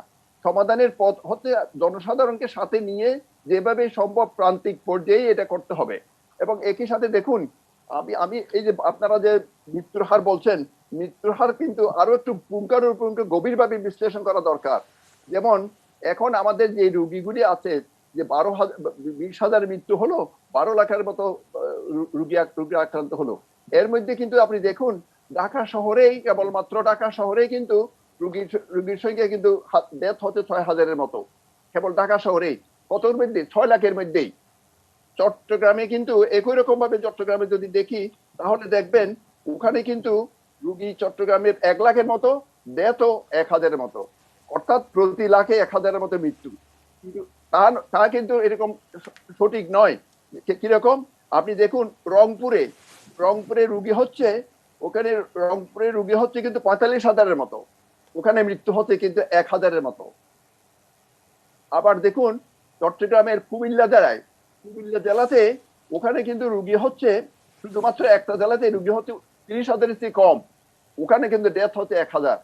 কাজে এটা কিন্তু দেশের এক জায়গাতেই কিন্তু সব জায়গা ইউনিফর্ম নয়। কাজে এইরকম যে উঁচু নিচু হচ্ছে, এটার কিন্তু কারণ হচ্ছে সব জায়গাতে একই রকম সেবা নেই, এবং সব জায়গাতে একই রকম সেবা দেওয়া সম্ভব নয়, কারণ এটা দেশের স্বাস্থ্য ব্যবস্থা সম্বন্ধে সবাই কম বেশি জানি। আমাদের আর্থিক সক্ষমতা থেকে শুরু করে আমাদের অন্যান্য হাসপাতালগুলো, এখন প্রত্যেকটা হাসপাতালের যে কমিটি আছে ওইখানে তো আমাদের মাননীয় সংসদ সদস্য থেকে মাননীয় মন্ত্রীবর্গ এই কমিটিগুলির সভাপতি গত 10 বছর 20 বছর ধরে আমরা দেখে আসছি। আমরা তো আমাদের স্বাস্থ্য ব্যবস্থা সম্বন্ধে জানি। কাজে আমরা চাইলেই রাতারাতি আমাদের আইসিইউ দিয়ে এই সমস্যার সমাধান করতে পারবো না। কাজে প্রান্তিক পর্যায়ে যেগুলো রুগীগুলো মৃদু রুগী, এই রুগীগুলো বিচ্ছিন্ন করা যদি এখনো যদি না যায়, এখনো করে যদি চেষ্টা করা না হয়, তাহলে যে অক্সিজেনের জন্য এসে রুগীকে আপনি অক্সিজেন সরবরাহ করে আপনি লো ফ্লো বলি, হাই ফ্লো বলি কিংবা আইসিইউ বলি, এগুলি দিয়ে কিন্তু মৃত্যুর হার কমানো যাবে না। এইটাই কিন্তু আমার মনে হয় মাননীয় মন্ত্রী মহোদয় এই কথাই বলছেন যে আপনি যদি এগুলো যদি যদি জটিল হয়, মৃদু থেকে মারাত্মক এবং আইসিইউ ক্রিটিক্যাল হয়, তাহলে কিন্তু তাদের চিকিৎসা দেওয়ার ব্যবস্থা আমাদের দেশে সক্ষমতাতে নেই, এটা আমরা আগে থেকেই জানি। এখন দেখুন, যদি একই রকম ভাবে আমাদের অন্যান্য যেসব রোগ আছে ওই রোগগুলিকে আমরা ভুলে গেলাম। আপনি একটু আগে ডেঙ্গুর কথা বললেন, ডেঙ্গু তো একটা মাত্র, কিন্তু আমাদের দেশে তো চলমান এন্ডেমিক অনেক রোগ আছে, আমাদের অন্যান্য রোগ আছে। এখন দেখুন, আরো জটিল কেন বলছি, জটিল বলছি এই জন্য, আমরা যখন গত বছরে যখন আমাদের যে অতিমারি হয় তখন আমরা বলছিলাম যে সবুজ জোন, হলুদ জোন, লাল জোনের কথা বলছিলাম। এখন এই কথাগুলি আর শোনা যাচ্ছে না, এখন কিন্তু সব একাকার হয়ে গেছে। যে এখন কোভিড নয় এমন হাসপাতালে কোথায় কারা আছে কেউ জানে না। এখন সরকারি বলি বেসরকারি বলি, আপনার বেসরকারি হাসপাতালগুলিতে ওখানেও তো কোভিড রোগী সয়লাভ হয়ে আছে। সরকারি হাসপাতালও এখন কিন্তু কোভিড হাসপাতাল নয়, কোভিড ডেডিকেটেড হাসপাতাল নয়, এরকম বরং বড় হাসপাতালগুলিতে কোভিড এবং কোভিড নয় এমন রোগীকে চিকিৎসা করা হচ্ছে, এবং করা হচ্ছে কিন্তু ওইভাবে যে সংক্রমণ প্রতিরোধের জন্য যে কতগুলি মৌলিক বিষয় আমরা প্রথম থেকে বলে আসছিলাম, ওগুলো কি আদৌ করা হচ্ছে কিনা, আদৌ করা যাচ্ছে কিনা। যদি করা না যায় তাহলে তো রোগী অনেক অনেক বেড়ে যাবে। আমি ছোট্ট একটা উদাহরণ দিই। এখন দেখুন, অনেকগুলো হাসপাতালে আমাদের রোগীদের স্বাস্থ্য সেবা কারা দেন, চিকিৎসক সহ নার্সরা, ওনারা দেন সত্যি, কিন্তু একই সাথে দেখুন আমরা তো এতদিন নির্ভর করছি রোগীদের আত্মীয় স্বজনের কাছে। এখন দেখুন কোভিড হাসপাতালে, নন কোভিড হাসপাতালে এখনো অসংখ্য জনসাধারণ তাদের আত্মীয় স্বজনের সেবা দেওয়ার জন্য বিভিন্ন রকমের সাহায্য করছে। তারা কি আদৌ কোন রকমের এই যেগুলো মৌলিক বিষয় আছে জনস্বাস্থ্যের জন্য, বিচ্ছিন্ন থাকা, দূরে থাকা, মাস্ক পরা, স্বাস্থ্য সচেতন থাকা, হাত ধোয়া, এগুলিকে অনুসরণ করা সম্ভব হচ্ছে? এগুলি অনুসরণ করছে, তাহলে আমাদের রুগী যা হচ্ছে তার চেয়ে অনেক অনেক গুণ বেশি রুগী, এবং এই রুগীগুলো সামাল দেওয়ার মতো আমাদের স্বাস্থ্য ব্যবস্থা নয়। এবং এটা আমাদের মনে করার কোনো কারণ নাই। এই যে ডেল্টা ভেরিয়েন্ট হয়ে যে এখন ঢেউ হলো, এই ঢেউ শেষ ঢেউ, যেহেতু এখনো সংক্রমণ চলতেছে, কমিউনিটি সংক্রমণ চলছে বাংলাদেশেও অনেক দেশে, অন্য নতুন একটা ভেরিয়েন্ট, অন্য আরো অনেক বেশি ক্ষমতাশালী ভেরিয়েন্ট আসবে না, এটা কিন্তু জানে না। কাজে আমি মনে করি না যে আমাদের যে বর্তমান যে ন্যাশনাল প্রোগ্রামে যেটা প্ল্যান আছে, যে ভ্যাকসিন ডিপ্লয়মেন্টের কথা বলি কিংবা অতিমারি নিয়ন্ত্রণের জন্য যে পরিকল্পনাগুলি আছে, এই পরিকল্পনার যে অংশগুলি আমার মনে হয় আবার বারবার প্রতি সপ্তাহে ভিজিট করা দরকার। এবং আমরা যদি কোনো জায়গায় যদি আমরা অনুসরণ করতে না পারি, তাহলে অনুসরণ করতে কারণগুলো অনুসন্ধান করা দরকার, প্রয়োজন হলে এটা বদলিয়ে অন্যভাবে পরিকল্পনাগুলি করা দরকার। কিন্তু ঢালাও ভাবে প্রতি 2-3 দিন অন্তর অন্তর হঠাৎ করে জনস্বাস্থ্য বিশেষজ্ঞ ওনাদের মতামতের বাইরে বিচ্ছিন্নভাবে কতগুলো যদি দিক নির্দেশনা নেওয়া হয়, তাহলে whole of government, whole of the society তো বহু দূরের কথা। আপনি জনস্বাস্থ্যের মৌলিক বিষয়গুলোতে আমরা অনুসরণ যদি না করি, তাহলে আমরা কিভাবে, যে বিশ্ব স্বাস্থ্য সংস্থার যে মহাপরিচালক উনি যে বলছেন আমাদের কাছে সব অস্ত্র আছে, আমাদের রোগ নির্ণয়ের পদ্ধতি আছে, আমাদের ঔষধ আছে, আমাদের জনস্বাস্থ্যের জন্য যেসব মৌলিক বিষয়গুলো জানা আছে, কিন্তু যদি প্রয়োগ না করি, যদি প্রয়োগ করার জন্য আমরা আন্তরিকভাবে সবাই যদি একবারে সমন্বিতভাবে চেষ্টা না করি, এখানে সমন্বয়ের যে কিরকম সমন্বয় জোরদার করার কথা, সমন্বয় কিভাবে জোরদার হলো গত কয়েক সপ্তাহের কয়েক দিনের কর্মকাণ্ডের মধ্যে আমরা বুঝতে পারছি। কাজে এখানে আমি মনে করি এখন যেহেতু এটা অতিমারির এখন আমরা অনেক দ্বিতীয় স্তরের মধ্যে আছি, আমি মনে করি দেশের সবচেয়ে যারা উঁচু স্তরের যারা আছেন উনাদেরকে অত্যন্ত মানবিকতার সাথে এগুলো বিবেচনা নেওয়া দরকার। কারণ একদিকে মানুষ যেমন আক্রান্ত হচ্ছে, অন্যদিকে মানুষ মানে ক্ষুধা আক্রান্ত হচ্ছে। আমি জানি আমাদের যে মার্জিনালাইজড যে কমিউনিটি আছে, যাদের দিনে এনে দিনে খেতে হয়, ওদের প্রতিও বিভিন্ন রকমের মানবিক দিকগুলো বিবেচনা নেওয়া দরকার। কিন্তু একই সাথে একটার সাথে আরেকটাকে কোনোটাই কম নয়, কিন্তু কোনোটা কম না হলে এক্ষুনি যেটা প্রয়োজন ওইটা হলো যাতে আমাদের রুগী আর না বাড়ে, এবং রুগী আর না বাড়ার যে আমরা বর্তমান যে কর্মকাণ্ডগুলি করছি তাতে আর না বাড়ার কোনো রকমের পথ আমরা দেখছি না।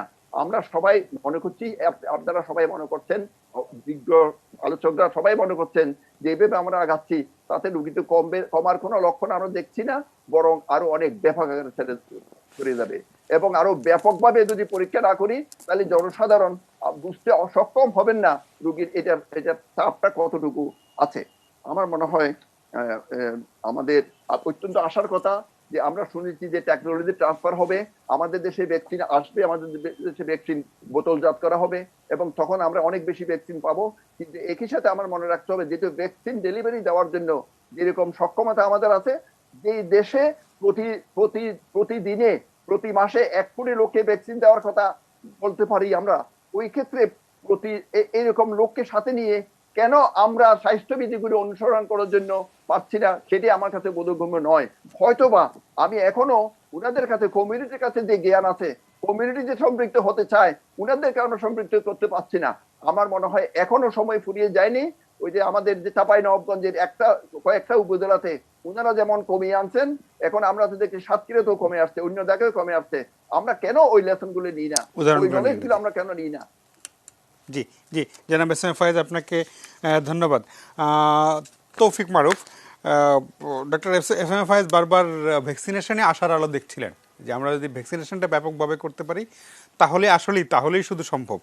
এখন বাংলাদেশে এমনিতে ভ্যাকসিনের যে আশ্বাস আছে বা যা আসছে তাতে আশা করা যায় যে মানে মানে পর্যাপ্ত পাওয়া যাবে, কিন্তু যেটা উনি বলেন যে মাসে 1 কোটি টিকা মানে ভ্যাকসিন দেয়া, সেই সক্ষমতাটার কি অবস্থা এখন বাংলাদেশে বলেন তো? আমাদের সর্বশেষ যে পরিকল্পনাটি আমাদের স্বাস্থ্য মন্ত্রণালয় থেকে করা হয়েছে তাতে তারা একটা ক্যাম্পেইন করবেন। আমরা জানি যে তারা এখন ইপিআইয়ের মাধ্যমে শিশুদের যেরকম টিকা দেওয়া হয় ক্যাম্পেইন করে, সেই ক্যাম্পেইন পদ্ধতিতে তারা এখন যাওয়ার চেষ্টা করছেন, যাবেন, এবং যেটি আগামী 7 তারিখ থেকে 1 সপ্তাহ তারা টিকা দিবেন। ইউনিয়ন পর্যায়ে নেওয়া হবে, ইউনিয়ন পর্যায়ে, ওয়ার্ড পর্যায়ে যাবে, এবং ফার্স্ট ফেজে তারা টার্গেট করেছেন যে 1 কোটি টিকা 1 সপ্তাহে দিবেন। তো এইটি যদি, আমার কাছে একটা শঙ্কা কিন্তু আবার মনে হচ্ছে যে আমরা হয়তো এই ক্যাম্পেইনের আওতায় 1 সপ্তাহে 1 কোটি টিকা দিয়ে ফেললাম, কিন্তু এরপরে যদি এই যে যেমন আগামীকালকে হয়তো কিছু টিকা আসবে, অক্সফোর্ডের আরও কিছু 6 লাখের মতো টিকা আগামীকালকে আসার কথা রয়েছে, সেটি আসবে, কিন্তু এটি তো অক্সফোর্ডের সেকেন্ড ডোজের জন্য। এরপরে আবার সিনোফার্মের 40 লাখ টিকা আসার কথা, তারপরে মডার্নার আর কিছু টিকা আসার কথা, আমাদের রাশিয়ার কিছু টিকা আসার কথা, কিন্তু রাশিয়া আর অন্যদিকে জনসন অ্যান্ড জনসনের টিকা এটি কিন্তু একটু আসলে একটু ঠিক কবে আসবে এখন পর্যন্ত নিশ্চিত কিন্তু নয়। আসবে এটি ঠিক, কিন্তু এখনও সেটি কনফার্ম না। ধরুন 14 তারিখের মধ্যে আমাদের হাতে যা টিকা আছে এটি দেওয়া শেষ হয়ে গেল, তখন তো সেকেন্ড ডোজের প্রশ্ন, তখন তো সেকেন্ড ডোজে ইতিমধ্যে শুরু হয়ে গেছে, যদিও এবার বলা হচ্ছে যে সেকেন্ড ডোজ রেখে টিকা দেওয়া হবে এবং সেটি করা হচ্ছে, এটি খুব ভালো দিক, এটি অ্যাপ্রিসিয়েট করতে হয়। কিন্তু আমার কথা হলো যে এই যে আমরা তো মনে করি যে টিকা হাতে রেখে বসে থেকে লাভ কি, কিন্তু এইটাও একটা ক্রাইসিস কিন্তু হবে। ধরুন 14 তারিখ, 7 থেকে 14 তারিখ পর্যন্ত 1 কোটি টিকা দেওয়া শেষ, এরপরে যা টিকা থাকবে সেটি হয়তো সেকেন্ড ডোজেরটা কাভার করার জন্য তারা হাতে রাখবে, তখন কিন্তু আমাদের স্টকে টিকা থাকবে না। যদি না এর মধ্যে গত কয়েকদিনের যে ফ্লো অনুযায়ী যেই টিকাটা আসছে, এই ফ্লো যদি না আসে, তার মানে মানুষের মধ্যে একটা কিন্তু আবার আশাবাদ তৈরি হবে যে এই 1 সপ্তাহে 1 কোটি টিকা দেবে, তার মানে প্রতি সপ্তাহে 1 কোটি দেবে। যখন এই 1 কোটি আবার যদি 20 লাখে নেমে আসে বা 30 লাখে নেমে আসে, তখনই কিন্তু মানুষের মধ্যে আরেকটা আবার হতাশা তৈরি হবে, আবার সমালোচনা তৈরি হবে যে আবার নিচে নেমে গেছে, আবার পারছে না ইত্যাদি। সুতরাং এইটিও সরকারকে একটু ব্যাখ্যাটা আগেই করে রাখা ভালো যে যখন যে টিকাটা আসবে সেটি যাতে তারা দ্রুত সময়ের মধ্যে দিয়ে ফেলেন। অর্থাৎ যত আগে মানুষ টিকা পাবে, যত বেশি সংখ্যক মানুষ পাবে, অনেক বেশি মানুষকে কভার করতে হবে, কভার সেটা তো করতে পারবে। কিন্তু এই ক্ষেত্রে খুবই জরুরি একটি কথা হচ্ছে, আমরা একটি জায়গায় বিশৃঙ্খল অবস্থার মধ্যে আছি টিকা প্রোগ্রামে। সেটি কেন যে তারা সুশৃঙ্খলভাবে করতে পারছেন না, এই জায়গাটিও একটু প্রশ্নবোধক হয়ে আছে। অর্থাৎ সবাই বলছেন, মাননীয় প্রধানমন্ত্রীও বারবার বলছেন, WHO থেকে বলা হচ্ছে যে প্রথমত খুঁজে খুঁজে বয়স্ক মানুষদের টিকা নিশ্চিত করা জরুরি, কিন্তু সেই জায়গাটিতে হচ্ছে না। আমরা বয়স কমিয়ে ফেলছি, বয়স কমিয়ে 7 তারিখ থেকে 18 বছর সবাইকে দেয়া হবে। সেটা কখন, সেটি ভালো, কিন্তু এই ভালোটা আমরা কখন নিব? আগে তো মানে যে প্রবীণরা মানুষগুলো- মানে বয়স্করা যাতে বঞ্চিত না হন। কিন্তু আপনার এই সংখ্যার সাথে আমি একটু যোগ করি, আর বয়স্করা যদি কোনোভাবে টিকা নিতে না আসেন বা মানে নিবন্ধন না করেন, সেক্ষেত্রে তো সরকারের হাতে থাকা টিকাগুলো বয়স কমিয়ে হলেও দিয়ে ফেলতে হবে সবাইকে। এখানে বয়স্কদেরকে কেন্দ্রে আনা বা প্রয়োজনে বাড়ি গিয়ে তাদেরকে টিকা দেওয়া, যে কোনো উপায়ে তাদেরকে আগে কভার করা উচিত। এই জায়গাটি আমি বলতে চাই যে এটি কিন্তু সরকারের পরিকল্পনা আছে, কিন্তু এই পরিকল্পনার বাস্তবায়নের ক্ষেত্রে গিয়ে আসলে আমরা দেখতে পাই প্রতিটা ক্ষেত্রেই যে সমালোচনার মুখে সরকার পড়ে বা স্বাস্থ্য মন্ত্রণালয় পড়ে, এটির কারণ হচ্ছে পরিকল্পনা মাঠ পর্যায়ে বাস্তবায়নের ক্ষেত্রে বিশৃঙ্খলা দেখা দেয় চরমভাবে। যেমন উদাহরণ দেই, সরকার নির্দেশনা দিল যে 7 তারিখ থেকে তারা ক্যাম্পেইন আকারে সব জায়গায় টিকা দিবে। এর মধ্যে পটিয়াতে কি কাণ্ডটি ঘটলো, সেখানে একজন এমপি তার ক্ষমতা প্রয়োগ করে তিনি টিকা দিয়ে জোর ফেলেন করে টিকা দিয়ে রেজিস্ট্রেশন দিলেন। ছাড়া। এটা তো এক ধরনের করাপশন, দুর্নীতি। এটি কেন করা হলো? ইনকোয়ারি যদিও করছে, এখন অন্য জায়গাগুলো তো এটি একটি ব্যাপার। এই যে আমরা বলি যে এত রেস্ট্রিকশন কেন থাকবে টিকায়, কেন এই যে এখন বলা হচ্ছে সরকার আইডি কার্ড ছাড়াও প্রয়োজনে টিকা দিবে, যাদের আইডি কার্ড নেই না, কিন্তু তাদেরকে কোথাও টিকা না দিবে। কোথাও একটা তালিকাবদ্ধ থাকতে তো হবে। হ্যাঁ, এখন এইটা করতে গিয়ে কিন্তু ডিলে হবে। যেমন আজকে আজকে আপনার গতকালকে থেকে বলা হলো আজকে অক্সফোর্ডের সেকেন্ড ডোজ দেওয়া হবে। দেখেন, আজকে অক্সফোর্ডের সেকেন্ড ডোজ দেওয়া হয়েছে, কিন্তু সংখ্যা সিনোফার্মের সেকেন্ড ডোজের চেয়েও কম। সিনোফার্মের টিকা আজকে সেকেন্ড ডোজ দেওয়া হচ্ছে 8,000-এর বেশি, আর অক্সফোর্ডেরটা দেওয়া হয়েছে 7,000-এর একটু বেশি। কেন এটা হবে? আজকে তো উচিত ছিল অক্সফোর্ডের টিকা অনেক বেশি দেওয়া, মানুষ তো সেটা, অনেক মানুষ আজকে গিয়ে ফিরে এসেছে। বলা হলো যে ফার্স্ট ডোজের যে কার্ড সেটি নিয়ে গেলেই টিকা দেওয়া হবে, কিন্তু দিতে তো পারেননি মানুষ। আবার এখন 7 তারিখ থেকে সবাই 7 তারিখের দিকে তাকিয়ে আছে।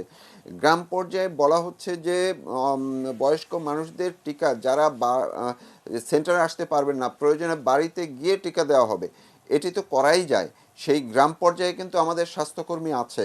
মাঝখানে সরকার যে কাণ্ডটি করেছে সেই জায়গাটিতে কি ইপিআইকে তারা কিন্তু ইপিআই কর্মীদেরকে কিন্তু তারা যুক্ত করেছিল না, এখন তারা করেছে। এইটি তাদেরকে পরিপূর্ণভাবে ইউজ করা। মাঠ পর্যায়ে কিন্তু কর্মী আছে, মাঠ পর্যায়ের কর্মীর অভাব নাই। স্বাস্থ্য অধিদপ্তরের স্বাস্থ্য সহকারীরা আছেন, ফ্যামিলি প্ল্যানিংয়ের আছেন, সিএইচসিপির আছেন, কমিউনিটি ক্লিনিকের, অর্থাৎ সেখানে কিন্তু জনবল আছে। তো তারা যদি যেই পদ্ধতিটি বলছেন যে যেই এলাকায় ঢুকবেন সেই এলাকা শেষ করে তারা বেরিয়ে যাবেন, তার মানে সেই এলাকায় এই পদ্ধতিটি খুবই ভালো হবে তখনই যদি এটি তারা বাস্তবায়ন করতে পারেন। এখন দেখা গেল কোনো কারণে ওই এলাকায় একটা অংশ বাদ থেকে গেল, আবার আরেকটা অংশ চলে গেল। এই জায়গাটিতে কিন্তু একটি আমার কাছে মনে হয় যে আমার একটি শঙ্কা আছে, যখন মাঠে যাবে সেখানে কিন্তু রাজনৈতিক একটি প্রভাব কাজ করবে। কোন এলাকার মন্ত্রী এমপি, কোন এলাকার চেয়ারম্যান কত বেশি প্রভাবশালী, তার এলাকায় আগে টিকা দেওয়া নিশ্চিত। এটির মধ্যে খারাপ দিক আছে, আবার পজিটিভ সাইনও আছে। ওই যে পটিয়ার উদাহরণ হিসাবে নেগেটিভ দিক। পটিয়ারটা দুর্নীতি হয়েছে, কিন্তু যদি সবাই যদি মানে তার এলাকার মানুষকে উৎসাহিত করে টিকা দেওয়ার ব্যাপারে এবং নিয়ম মেনে দেয়, তাতে তো আসলে কোনো অসুবিধা না, নেই। অসুবিধা নেই, আবার অসুবিধা আছে। অসুবিধাটি এই কারণে আছে, ধরুন পরিকল্পনা অনুযায়ী যেই এলাকায় যেভাবে দেওয়ার কথা, আমি এইটি নিশ্চিত একদম সমানভাবে সব জায়গায় দিতে পারবে না। কারণ টিকা ওই যে আসার ফ্লোটা আমরা যাই বলি, একটু ব্যাঘাত কিন্তু ঘটবে। অর্থাৎ এখন তো গভর্নমেন্ট চাইলে আমরা যদি ধরি যে দিনে 2 কোটি টিকা সেই দেওয়ার ক্ষমতা ইপিআইয়ের আছে, কারণ তারা ওই যে ক্যাম্পেইন করে শিশুদের কিন্তু 2 কোটির বেশি টিকা তারা দিচ্ছে, সে ক্যাপাসিটি জনবল আছে। কিন্তু ওই রকম 2 দিনের মধ্যে 2 কোটি টিকা চাইলেও টিকার সাপ্লাই হয়তো পাওয়া যাবে না। সাপ্লাই চেইনটাও কিন্তু একটা ফ্যাক্টর হবে। এক সপ্তাহের পরেই দেখবেন যদি এই 10 দিনের মধ্যে যদি কোনো টিকা না আসে, তবে তাহলে কিন্তু একটু আবার একটা আটকা যাবে। ক্রাইসিসের কথা আরেকটি হয়তো বলবো। বিষয় হচ্ছে, আমরা যে বলছি মাঠ পর্যায়ে, দেখুন মাঠ পর্যায়ের সীমাবদ্ধতা টিকার ক্ষেত্রে যে রাজনৈতিক নেতারা, আমি একটু মেনশন করেই বলছি, নেতারা সেটি এমপি হন, চেয়ারম্যানরা হন, ইউনিয়ন পরিষদের চেয়ারম্যানরা হন, মেম্বাররা হন, যারাই হন, তারা এখন টিকা দেওয়ার ক্ষেত্রে যে সক্রিয়তা যদি দেখান, যেমন ভালো আছে, পাশাপাশি তারা যার যার এলাকার স্বাস্থ্য সেবা, হাসপাতালের ক্ষেত্রে মানুষের সুরক্ষার ক্ষেত্রে কিন্তু তারা ততটা ভূমিকা এখন পর্যন্ত পালন করেন নাই বলেই আমাদের হাসপাতালগুলোর এরকম দুরবস্থা, এত খারাপ অবস্থা হয়েছে। কারণ আমি মনে করতে চাই, একজন এমপি চাইলে তিনি নির্বাচনের সময় আর্থিক যে সচ্ছলতার বহিঃপ্রকাশ আমরা দেখতে পাই, সেই হ্যাঁ, চাইলে উনি এলাকার স্বাস্থ্য ব্যবস্থা অনেক অবদান এলাকার রাখতে স্বাস্থ্য পারেন, ব্যবস্থা উন্নতি করতে অক্সিজেন পারেন, সিলিন্ডার বা ইত্যাদি নানাভাবেই তারা অবদান অবশ্যই রাখতে পারেন। ক্যাপাসিটি বাড়াতে পারেন। তিনি তার এলাকায় চাইলে একটি ফিল্ড হাসপাতাল করতেই পারেন। সেইখানে যারা চেয়ারম্যান মেম্বাররা যারা আছেন, যেই সক্ষম জনবল সেখানে আছে, তাদেরকে নিয়ে কমিউনিটি ইনভলভমেন্টের মাধ্যমে ওই এলাকায় একটা কিন্তু তিনি হাসপাতালের ব্যবস্থা করতে পারেন। তাতে করে হবে কি, উপজেলা থেকে জেলায় যাওয়া প্রবণতা কমবে, জেলা থেকে ঢাকায় আসার প্রবণতা কমবে, এতে করে সময় বাঁচবে, মানুষের মৃত্যু কমবে। এই জিনিসটি কিন্তু এখন পর্যন্ত আপনি খুঁজে দেখেন কোন এলাকায় খুব বেশি কয় পাওয়া এমপি যায়নি। এরকম কাজ করেছেন, কেউ কেউ করেছেন, কিন্তু সবাই যদি এটি করতেন তবে কিন্তু এই সমস্যাটি থাকতো না। সেটি তারা কেন করেননি, জি জি এইটি একটি আসলে বড় একটি সংকটের কিন্তু বিষয়। জি এবং মানে সামনে এটি বহিঃপ্রকাশ কিন্তু দেখা যাবে যে না, সেটি না, এটি একটু সরকারের উচ্চ পর্যায় থেকে কিন্তু এটি নিয়ন্ত্রণ করা, মনিটরিংটা করা দরকার হবে। জি মারুফ, আপনাকে ধন্যবাদ। আমরা আরেকটা বিরতিতে যাচ্ছি, বিরতির পর আলোচনায় ফিরবো। প্রিয় দর্শক, আশা করি ফিরে এসে আপনাদের সঙ্গেই পাবো।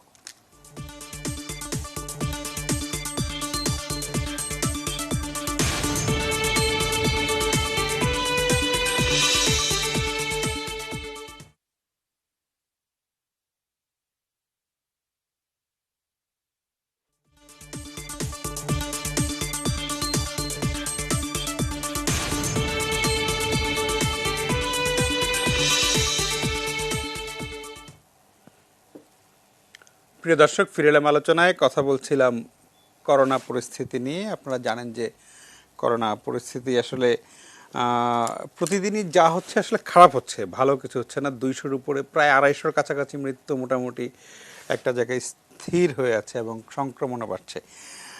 ডাক্তার মুস্তাক হোসেন, টিকা পরিস্থিতি নিয়ে তৌফিক মারুফ বিরতির আগে বলছিলেন, এবং আপনি অনেকবারই বলেছেন যে এই করোনা নিয়ন্ত্রণে কমিউনিটির সম্পৃক্ততা বাড়ানো দরকার। 7 তারিখ থেকে টিকা গ্রাম পর্যায়ে, ইউনিয়ন পর্যায়ে যাচ্ছে। এই টিকা কার্যক্রমকে সফল করার জন্য এই কমিউনিটি সম্পৃক্ততাটা কতটা গুরুত্বপূর্ণ? দেখুন, ইপিআই তারা যদি এই টিকা যজ্ঞের কেন্দ্রে থাকে তাহলে কিন্তু সাফল্য আমাদের অবশ্যই হবে। যে ভুলটা মহামারী নিয়ন্ত্রণের সময় করা হয়েছিল, মহামারী নিয়ন্ত্রণের জন্য সারা বছর প্রশিক্ষণ পায় হচ্ছে আইইডিসিআর এর যারা বিজ্ঞানী আছেন তারা এবং তাদের মাঠ পর্যায়ের টিমের। কিন্তু যখন করোনা সংক্রমণটা অনেক ব্যাপক হলো, আইইডিসিআর কে কেন্দ্রচ্যুত করা হলো এবং এটা মানে প্রশাসনিক দায়িত্বে যারা আছেন তারা কেন্দ্রে চলে আসলেন। ফলে করোনা সংক্রমণের নিয়ন্ত্রণের যে রোগতাত্ত্বিক পদ্ধতি, সেই রোগতাত্ত্বিক পদ্ধতিটা কিন্তু পিছনে চলে গেল। এটা প্রশাসনিক ভাবে করা হচ্ছে। তাই হচ্ছে দীর্ঘ আলোচনা। ইপিআই বহুদিন ধরে প্রশিক্ষিত আছে কিভাবে টিকা দিতে হয়, জনগণকে সম্পৃক্ত করা হয়।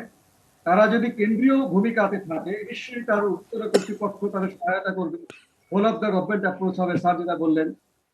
এক্ষেত্রে কিছুদিন আগে এই করোনা সংক্রমণের মধ্যে হামের টিকা দিয়েছে অত্যন্ত সফলভাবে, এবং ইপিআই এর কিন্তু একটা লিখিত কর্মপ্রণালী পদ্ধতি আছে।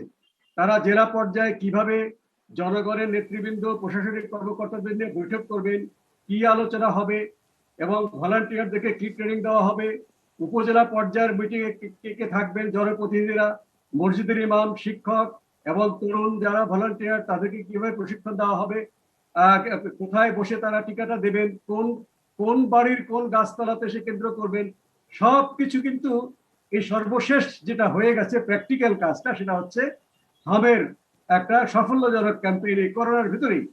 কাজেই তাদেরকে যদি তাদের যে বৈজ্ঞানিক পদ্ধতি আছে সেভাবে কাজ করতে দেওয়া হয়, কেউ যদি তাদেরকে উপর কাজে হস্তক্ষেপ না করে সহায়তা করে, আমার মনে হয় যে সক্ষমতা বলছেন মাননীয় স্বাস্থ্যমন্ত্রী, সেটা তো বটেই, তারা যদি এখানে আরো জনবল যুক্ত করা হয় ইপিআর অধীনে, আরো বেশি তারা কাজ করতে পারবেন। এবং সবচেয়ে বড় কথা, টিকা যদি আমরা পাই, টিকার প্রাপ্যতার উপর নির্ভর করে সাফল্যটা। তবে যেহেতু এই করোনা ভাইরাসের টিকাটা শিশুর উপরে দেওয়া হচ্ছে না বা গর্ভবতী নারীদের উপর দেওয়া হচ্ছে না, সমস্ত বয়সের মানুষকে দেওয়া হচ্ছে 18 বছরের উপরে, এখানে কিছু কিছু চ্যালেঞ্জ আসবে। একটা বড় চ্যালেঞ্জ হচ্ছে রেজিস্ট্রেশন, সেটা কিছুটা সহজ করা হয়েছে, যেটি ন্যাশনাল ভ্যাকসিন ডেভেলপমেন্ট প্ল্যানেই লেখা ছিল যে যখন ব্যাপক হারে টিকাটা দেওয়ার প্রয়োজন হবে, তখন এই এনআইডি কার্ড এবং ইলেকট্রনিক রেজিস্ট্রেশনটা কিভাবে সহজ করা যায়, সেই পরিকল্পনা কিন্তু দেওয়া ছিল যে আমরা টিকা দিয়ে নেব। তবে টিকার প্রথম ডোজ দেওয়ার পরে তাদেরকে অবশ্যই রেজিস্ট্রেশনের আওতায় আনতে হবে। সেটা তিনি নিজে যে টিকা দিয়েছেন তিনি যদি না পারেন, তাকে অবশ্যই স্বাস্থ্যকর্মী এবং ভলান্টিয়াররা তারা সহযোগিতা করবে। প্রত্যেকটা ইউনিয়নে ডিজিটাল সার্ভিস সেন্টার আছে সরকারের উদ্যোগে, বিনামূল্যে তারা নাগরিক সেবা দিয়ে থাকে। শহরে নেই, শহরের প্রত্যেকটি ওয়ার্ডে ওয়ার্ড কাউন্সিলরের অধীনে এভাবে ডিজিটাল সার্ভিস সেন্টার করার পরিকল্পনা আছে, সেটি নিশ্চয়ই কার্যকরী হবে। তাহলে আমি মনে করি যে ইপিআই এর যে অভিজ্ঞতা প্রায় যুগেরও বেশি এবং আন্তর্জাতিক প্রশংসা কুড়িয়েছে, আমাদের এখানে টিকা পড়ে থাকবে না। আরেকটা চ্যালেঞ্জ হচ্ছে যে টিকার প্রতি মানুষের নানা রকম গুজব, এখানে কিছু ইচ্ছাকৃত আছে, কিছু অনিচ্ছাকৃত আছে।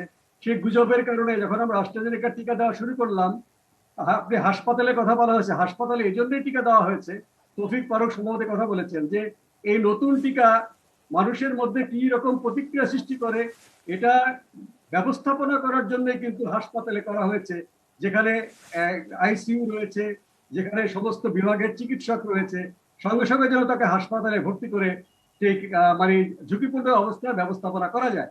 আমরা এখনো পর্যন্ত এরকম কোনো ঝুঁকিপূর্ণ ঘটনা দেখিনি। এই অভিজ্ঞতা থেকে, এই আস্থা থেকে কিন্তু এখন ট্র্যাডিশনালি ঐতিহ্যগতভাবে যারা টিকা দিয়ে থাকেন, সেই ইপিআই ভ্যাকসিনেটরদের কাছে এখন টিকার দায়িত্ব যাচ্ছে। আমার মনে হয় অনেক ভালোভাবে কাজটা হবে। প্রয়োজন হচ্ছে তাদের সহযোগিতা করা, এবং মানুষের মধ্যে টিকা নিয়ে যে প্রশ্ন আসবে, এটা অন্যান্য টিকা নিয়েও প্রশ্ন আসছে। বাচ্চাদের টিকা বিশেষ করে খুবই একটা সংবেদনশীল বিষয়। কোনো মা বাবা চায় না তার বাচ্চা বিপদে পড়ুক। যেভাবে ইপিআই এর কর্মীরা এবং তাদের ভলান্টিয়াররা এবং তাদের সাথে সমগ্র সমাজের নেতৃবৃন্দ এই সমস্ত নানা ধরনের ভুল ধারণাকে ভেঙে দিতে পেরেছেন, আমার মনে হয় করোনা রোগের যে টিকা, সেই টিকার বিষয়েও তারা একইভাবে সফল হবেন। আমি এখানে ফয়েজ স্যারের একটা বক্তব্য খুবই গুরুত্ব নিয়ে আলোচনা করতে চাই এবং সবাইকে সেটা অনুসরণ করতে বলি। টিকা যেভাবে সফল হচ্ছে জনসম্পৃক্ততার মাধ্যমে, মানুষকে মোটিভেটেড করে, একইভাবে করোনা রোগকে প্রতিরোধ করবার ক্ষেত্রেও তারা সফল হবেন। এই টিকা যারা দিবেন তাদের মধ্যে কিন্তু বলা আছে টিকা নেওয়ার পরে তারা কেন মাস্ক পরবেন, মানুষকে তারা বোঝাবেন, এবং সেটা বোঝাতে গেলেই করোনা রোগ সংক্রমণের যে বিস্তার কোন পথে ঘটে এবং কিভাবে আমরা সেটা বন্ধ করতে পারি সেগুলো বলতে হবে। আমার তৃণমূল পর্যায়ে পর্যন্ত টিকা কার্যকরের পাশাপাশি মানুষ করোনা ভাইরাস সংক্রমণ প্রতিরোধে আরো সচেষ্ট হবে এবং আরো বেশি তারা তাদের করোনা পরীক্ষা করবার জন্য উদ্বুদ্ধ হবে। আমরা একটা ভালো অবস্থায় যেতে পারবো। ধন্যবাদ। জি, জনাব ডক্টর মুস্তাক হোসেন, আপনাকে অনেক ধন্যবাদ। ডক্টর এস এম আরাফাত, একটু পিছনের প্রসঙ্গে আসি। হাসপাতাল ব্যবস্থাপনা নিয়ে কথা হচ্ছিল এবং বাস্তবতা এই যে সংক্রমণের হার যেভাবে বাড়ছে তাতে মানে আইসিইউ বাড়িয়ে বা বেড বাড়িয়ে হবে না। মোস্তাক ভাই একদম তার শুরুর বক্তব্যে একটা বলছিলেন যে যদি আমরা প্রাথমিকভাবে একদম মৃদু সংক্রমণ বা অল্প সংক্রমণের সময় যদি প্রাথমিক চিকিৎসাটা দেওয়া যায়, তাহলে হয়তো আইসিইউ পর্যন্ত যাওয়া লাগবে না। আমাদের দেশের বাস্তবতাটা হয় এমন যে অনেকে 7-10 দিন বাসায় থেকে একদম যখন অবস্থা খারাপ হয় তখন হাসপাতালে যান, তখন হয়তো আর আপনাদের খুব কিছু করার থাকে না আইসিইউ বা লাইফ সাপোর্টে চলে যাওয়া দিয়ে দেওয়া ছাড়া। এই জায়গাটাতে মানে শুরুর দিকে অল্প ব্যবস্থাপনা, একটু সিলিন্ডার অক্সিজেন বা এইভাবে ব্যবস্থাপনা করে কি হাসপাতালের উপর চাপটা একটু কমিয়ে রাখা যায় কিনা? ধন্যবাদ প্রবাস। যেটা আমাদের ডক্টর মুস্তাক স্যার বলছিলেন যে আসলে পৃথিবীতে এই ক্রাইসিসটা কেন হলো, ডক্টর ফয়েজ স্যার একটা ডাটা দিলেন, যা চিটাগং বলেন, কুমিল্লা বলেন, সাতক্ষীরা বলেন, ওইসব জায়গায় কিন্তু মর্টালিটিটা বেশি। কেন বেশি? কারণ ওখানে আমাদের সেই হসপিটালে রুগী যারা আসছেন তাদেরকে সাপোর্ট দিতে পারছি না। সত্যিকার অর্থে মাইল্ড মডারেট কেসে আসলে আমাদের তেমন কোনো চিকিৎসা, সিমটোমেটিক চিকিৎসা দেওয়া ছাড়া কোনো চিকিৎসা নাই যেটা দিয়ে রুগী সিভিয়ার হবে না সেটা আমরা বলতে পারবো, কারণ প্রতিটা 100 জন রুগীর ভিতরে কতজন সিভিয়ার হবে, কতজন আপনার অক্সিজেন ডিপেন্ডেন্ট হবে, কতজন আইসিইউ যাবে, এটা কিন্তু একটা নির্দিষ্ট একটা সংখ্যা আছে।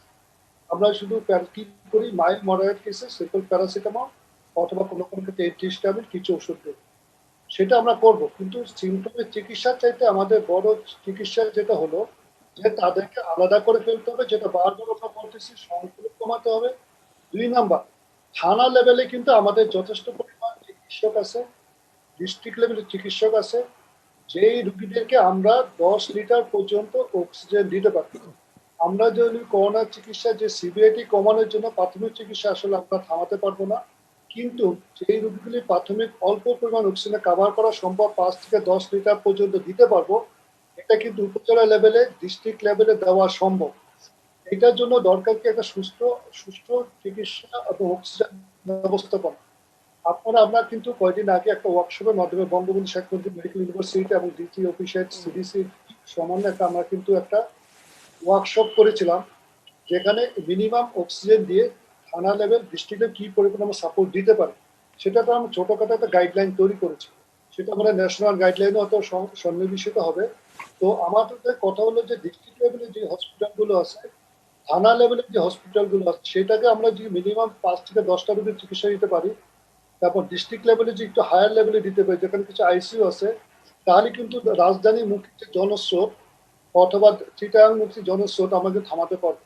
যে আমাদের প্রথম যে কথা হলো যে আমাদের সংক্রমণ কমাতে হবে। মৃদু সম্পর্ক মানে সিমটম যদি থাকে তাদেরকে আমাদের আইসোলেট করে সিমটমেটিক চিকিৎসা দিব।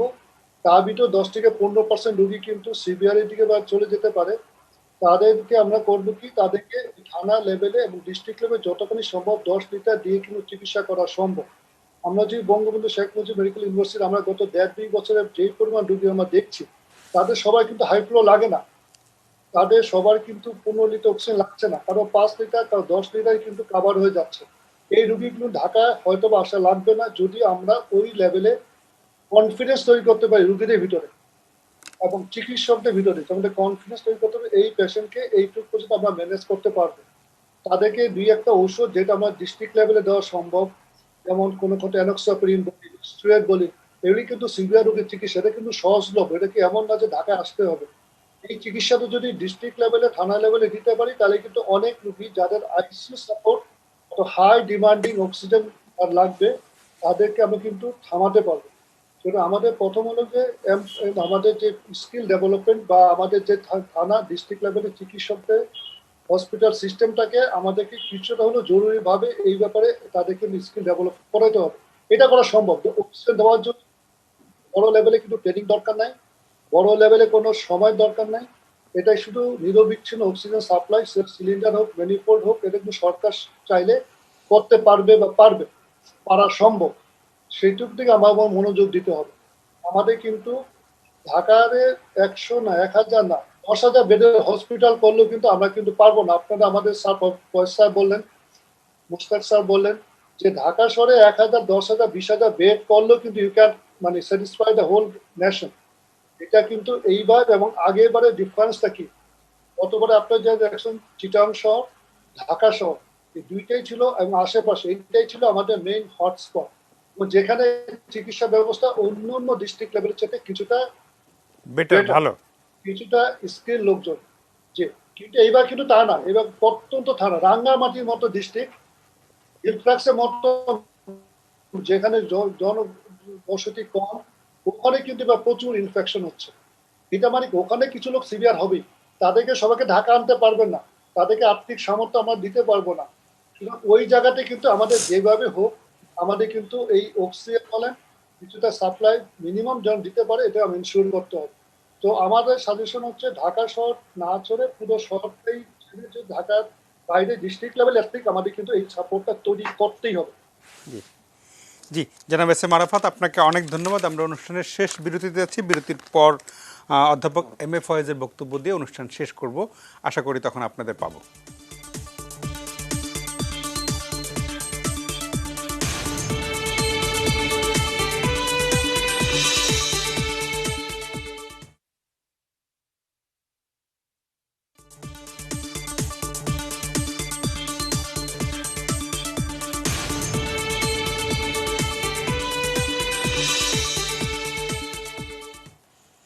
প্রিয় দর্শক, ফিরলাম আলোচনায়। অনুষ্ঠানের শেষ প্রান্তে চলে এসেছি। অধ্যাপক এম এ ফয়েজ, আপনাকে দিয়ে অনুষ্ঠান শেষ করব। আপনি আমাদের অনুষ্ঠানে আমার মনে পড়ে গত বছর বলেছিলেন যে এই যে দুর্যোগ, এই দুর্যোগ আসলে একা মোকাবেলা করা সম্ভব না, সবাইকে মিলেই, মানে কেউ যদি মনে করে যে আমি একা ভালো থাকবো সেটা সম্ভব না, কারণ এটা সবাইকে মিলেই সুস্থ থাকতে হবে, ভালো থাকতে হবে।